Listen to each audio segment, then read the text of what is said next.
BD Ram उसको जो है से भगाओ और पलामू को बचाओ। एक बार पेट नहीं भरा फिर दोबारा जनता दिया कि चलो मुदिये के नाम है। पलामू के बेटी को जो है से शादी ब्याह करके सब दे ला करके उसको हम लोग जमशेदपुर भेज दिए। बेटी को भाजपा के मुखौटा लेकर के चर्चिते हुई थी जी, स्वागत कर रही थी। कुछ ही दिन पहले की बात है। बीडी राम को अगर कोई हराएगा तो हमारा प्रत्याशी अभय भूया हराएगा। इसीलिए यो पहुना बन के आकर के जनता के वोट लूटे हैं। अब पहुना को जनता को ठेवना लगाने की जरूरत है। नमस्कार, मैं इब्राहिम रजा और आप देख रहे हैं सच्चा एना न्यूज।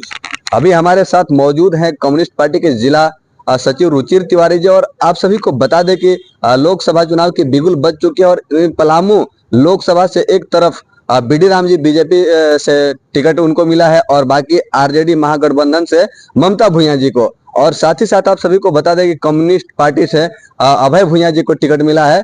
तो आइए जानते हैं कि आखिर एक तरफ बीडी राम जी हैं और एक तरफ ममता बहन है जो पलामू की बेटी है। तो पलामू की बेटी पे पलामू का बेटा भारी पड़ने वाला है या बेटी भारी पड़ने वाली है, तो इस विषय में हम बात करने के लिए रुचिर तिवारी जी से बात करते हैं। सर, सबसे पहले सच्चा एना न्यूज चैनल में आपका स्वागत है। जी धन्यवाद।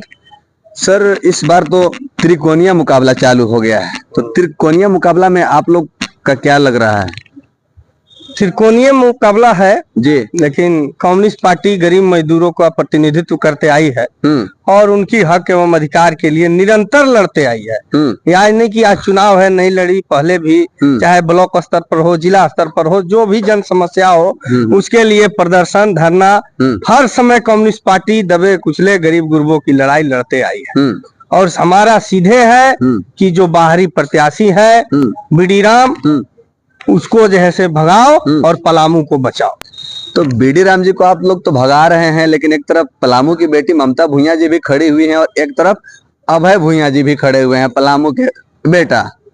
तो क्या लगता है कि लोग तो ऐसे भी बेटी की तरफ ढल रहे हैं? नहीं नहीं नहीं, बेटा को जो है से पहले जो है सो देखता है। पलामू के बेटी को जो है से शादी ब्याह करके सब दे ला करके उसको हम लोग जमशेदपुर भेज दिए बेटी को कि अपना घर बसा करके वहाँ आराम से रहो। ससुरा में जो है से बेटी सोचती है, नैहर में कहीं बेटी नहीं सोचती है। कितना भी राजा महाराजा बढ़ा के भी देख लीजिएगा कि पलामू का बेटा जो लोकल उम्मीदवार है जी, अभय कुमार भूया अधिवक्ता है, पढ़ा लिखा युवा प्रत्याशी है, उसको जनता चुने ताकि वो पलामू वासियों को हित में काम करे। हमारा नॉमिनेशन 23 अप्रैल को है जी, और इस चैनल के माध्यम से हम पूरे पलामू के जनता को, पलामू गढ़वा के लोकसभा के जनता को अपील करना चाहते हैं कि 23 तारीख को नॉमिनेशन में हजारों की संख्या में आप सड़क पर उतर करके अभय भूया के पक्ष में अपना जो है सो सड़क पर उतरे और आम को यह मैसेज दे कि किसान मजदूर के जैसे गरीब मजदूरों का हित का रखवाला कम्युनिस्ट पार्टी शुरू से रही है और अपनी एकजुटता का परिचय दे। तो क्या लग रहा है, अभी विभिन्न क्षेत्रों में बीडी राम जी भी भ्रमण कर रहे हैं, आप लोग भी भ्रमण कर रहे हैं, ममता भूया जी भी भ्रमण कर रही हैं, तो कहीं कहीं बीडी राम जी का खूब विरोध हो रहा है। तो बीडी राम जी का विरोध हो रहा है, उससे फायदा क्या आप लोगों को हो रहा है या ममता भूया जी को? निश्चित बीडी राम से जनता उब चुकी है। 5 साल देखा था मोदी सरकार के, फिर दोबारा जो है से कह दिया, एक बार पेट नहीं भरा फिर दोबारा जनता दिया कि चलो मुदिये के नाम पर 5 साल फिर जो है से ये पहुना के ढो लेते हैं। तो कुछ लोग तो अभी भी कह रहे हैं कि मोदी जी के हम लोग देख रहे हैं, यहाँ नहीं देख रहे हैं बीडी राम जी को, तो क्या कहेंगे? नहीं, अभी जनता नहीं, हर जगह उनका विरोध हो रहा है।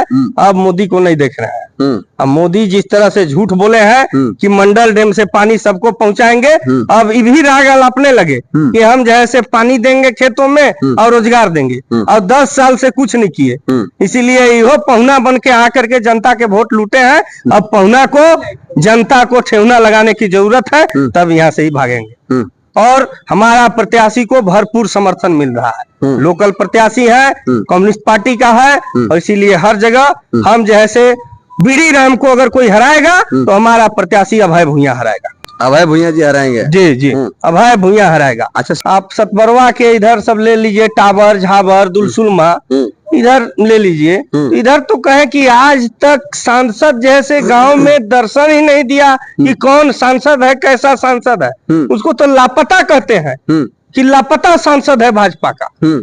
अब मैं छतरपुर गया था परसों दिन, आदिम जनजाति के इलाका में न तो बिजली है, न सड़क, बिजली भी नहीं है। सोचिए आज ये स्थिति बनी हुई है। हम लोग भी कई जगह रिपोर्टिंग करते हैं तो हाँ। देखने के लिए मिलता है कि बिजली की समस्या अभी भी है। मोदी जी कहे थे कि एक गांव के गोद लेना सांसद, यहाँ 10 साल में बताइए, बीडी राम से पूछिए कि पलामू के कौन गांव के गोद लिया और कौन गांव को विकसित किया। मूलभूत समस्या का समाधान भी, मूलभूत व्यवस्था भी ग्रामीण क्षेत्रों में नहीं हुआ। आज भी आदिम जनजाति के गरीब परिवार के लोग चुआड़ी के पानी पीने को विवश है। कभी मेरे साथ भी आप चुनाव प्रचार में चलिएगा तो हम दिखा देंगे कि वह 5 किलोमीटर दूर से नदी से चुआड़ी से पानी पीता है। यही विकास है भाजपा का। तो विकास के नाम पर केवल जो है से इन्होंने सब्ज बाग दिखाने का काम किया है। बीडी राम हार रहे हैं। और जहां तक ममता की बात है तो ये पहले से फूले में थे, ठीक ना, चीट पट कभी इन्हें कभी उन्हें। अभी जीतेंगे तो क्या भरोसा है कि राजद में रहेगी कि गठबंधन में रहेगी कि भाजपा में जाएगी। तो क्या लग रहा है? इसीलिए डायरेक्ट हमारा जैसे भाजपा के उम्मीदवार से फाइट है। बीडी राम को हराओ, पलामू बचाओ, हमारा जो नारा है इसको जनता बखूबी समझ रही है और एक तरफा वोट जैसे अभय भूमिया को कर रही है। तो क्या लग रहा है, आप ममता भूया जी के बारे में कह रहे हैं कि वो क्या जीत करके पलटी फिर मार देंगे क्या? वही यहाँ देख रहे हैं नीतीश राम के पलटू है, पलटू चचा के नाम से फेमस हो गए हैं। कभी भाजपा से कांग्रेस में सटे, राजद में सटे, राजद से बाहर में। तो इसका क्या था, भाजपा के मुखौटा लेकर के चर्चिते हुई थी जी, स्वागत कर रही थी। कुछ ही दिन पहले की बात है। टिकट नहीं मिला गई जैसे गठबंधन में, हो सकता है वो जीत करके फिर चल जाए।